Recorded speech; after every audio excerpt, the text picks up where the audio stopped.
Please note, this video is for entertainment purposes only. Should not be used for instructional purposes. Thanks for watching. Hey, welcome back to Ed's Garage. It's Edward here with my buddy Job. And today we're going to be working on this 2004? 2005. 2005. Hyundai Accent. Hyundai Accent GL, I think it is, right?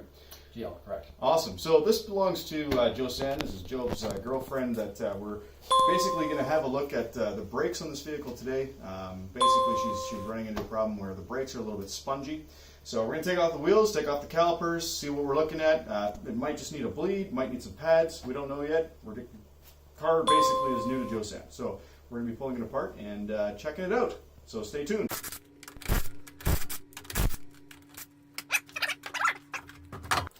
Alright, so we've got the wheel off. We had a look at the pads. The pads actually look pretty good on this vehicle.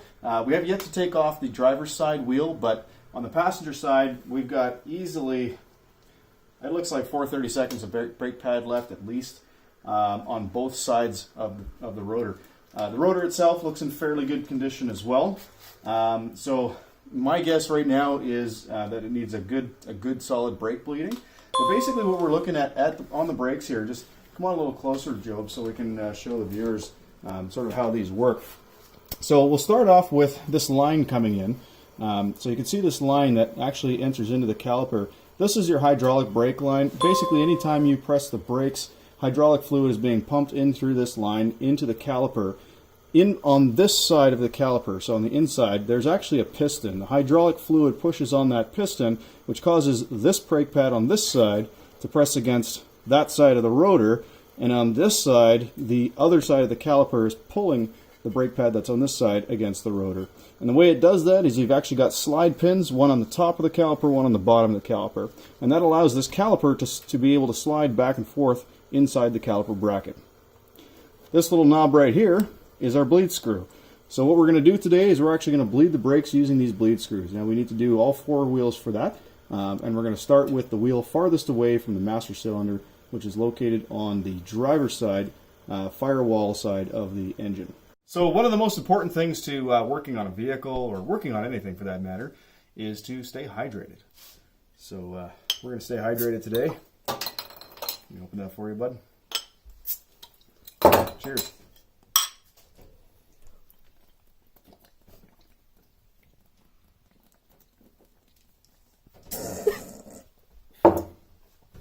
We drink beer differently. Okay, so we had a good look at the front brakes. Everything looks fine in the front brakes. Sliders are working. The brake pad thicknesses are the same.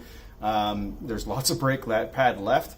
Rotors looked good as well. So now we're on the back brakes. Now this is a 2005 Hyundai Accent, so it actually has brake drums in the back. So we're going to have a look at the brake drums here. So come on down and look at this with me here, Joe. So in a drum brake, basically what you have is the drum, this guy right here, and the inside lining of the drum is what the pads actually make contact with.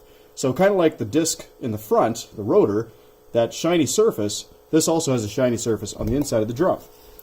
But the pads in this case are located right here. And you notice the pad thickness is a little bit less than what you would normally see on a brake disc. That's normal.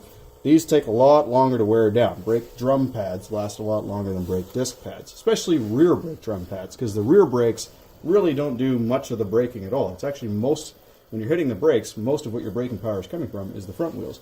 So having a look inside here, what we can see is two floating drum pads, and the reason they're floating is because you can actually, well, with a bit of effort, you can actually move these. I can't move it right now because these are quite old and they're a little bit dirty. But basically what we got is a dual piston right here. So there's a piston right here that pushes out and a piston right here that pushes out. So it's getting its brake fluid from this line over here. Can you see that in the camera? And the brake fluid's going into this and pushing out in two directions, causing these pads to basically move away from each other against the drum. And that's how it's slowing down. Now on the other side down here, there's actually a cable that does sort of the same idea on the other direction, or on the other side of the drum, and that's for your emergency brakes. When you pull your emergency brake, it pushes out the bottom half. And that's how these brakes are able to supply braking power when you hit the brake pedal, but also your emergency brake when you're parked. Alright, so after having a look at all the brake pads on the front and the rear of the vehicle, everything looks great. So the spongy brakes, looks like it literally strictly is just air in the lines. So we're going to go ahead and bleed the brakes. The first thing we're going to want to do though is we're going to want to make sure that the fluid is topped up in the brake fluid reservoir. So that's down here. And before I even take the cap off, I'm going to clean off any debris or dust that's lying around the cap, because the last thing I want to do is get debris into the brake fluid in here. So while we're here, basically what we're looking at is the brake fluid reservoir, and it sits on top of the master cylinder. Now with mushy brakes, often the master cylinder can be a failure point as well, so we're hoping that that is not the case. So I've got my nice clean funnel here, and I'm going to go ahead and I'm going to add some brake fluid until it's at the max line, which it's pretty close right now, but if we're bleeding brakes, we want to make sure we don't actually get the fluid level too low, because that'll just bring more air bubbles into the system and cause all sorts of annoying nastiness. Alright, so I've got a little bit more than max in there. That's fine. We're just going to keep an eye on it. Alright, so when bleeding the brakes, what you're going to want to do on most vehicles is start with the wheel that has the farthest distance between it and the master cylinder. As I mentioned before, master cylinder is going to be generally on the driver's side right up against the firewall. So what I've got here is I've got a tube running off of the bleed screw that I pointed out earlier into a little container, and that'll contain my fluid that's going to come out inevitably. And what we're going to do is we're going to watch this clear hose for bubbles coming out with brake fluid. So essentially what I need to do is I need to leave the bleed screw tightened up while my helper here actually pumps the brakes, and then while he's holding the brake pedal down, I'm going to open it, close it, and look for brake bubbles. So keep rolling. Go ahead, Job, and pump the brake 3 times and hold, please. Alright, so now I'm going to loosen the bleed screw. Very carefully.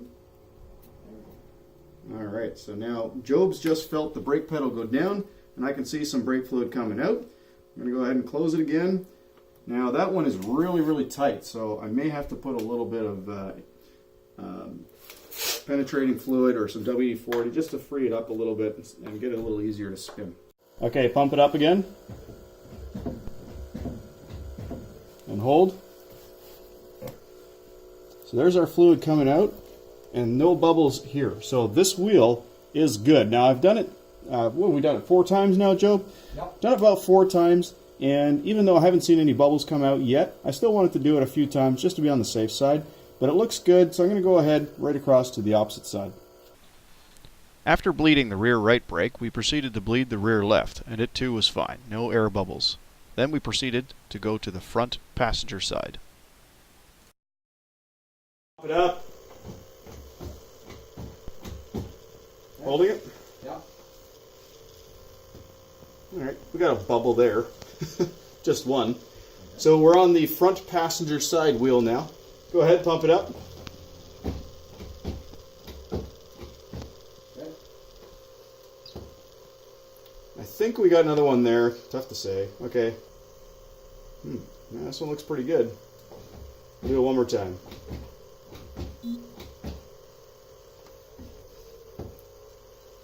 Yeah, this one's good too. So, just so you guys know, before we checked the second wheel, we did, of course, check the brake fluid reservoir, and it was still good. So we're not taking too much fluid out of the system. All right. Well, unfortunately, I wasn't rolling tape, but this last wheel, our first release of the pressure and a whole bunch of air came out, and then subsequently again on the second release. 3rd and 4th looked fine. So I think we got the majority of the air out of the system. It seemed to all be accumulated at the front left wheel. We're going to take it for a drive and test it out. So we're going to button it all up, and we'll see how she does.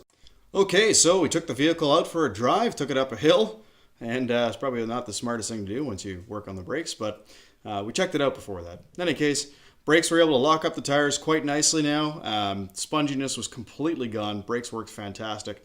So that did the job. Guys, thank you so much for watching my videos, and if you like, please hit the like button, subscribe for more. I'll be trying to come out with a video like this on a fairly regular basis. I'll do my best to get out at least one a week. There's going to be videos other than car repairs. I'll be doing woodworking videos, other projects, all sorts of cool stuff. So basically, anytime I got a cool project on the go, I'll make a video and I'll post it up. So hope you liked what you saw, and maybe you learned something, maybe not. Maybe you can teach me something. If so, leave it in the comments below. Thanks so much for watching. Have a good night.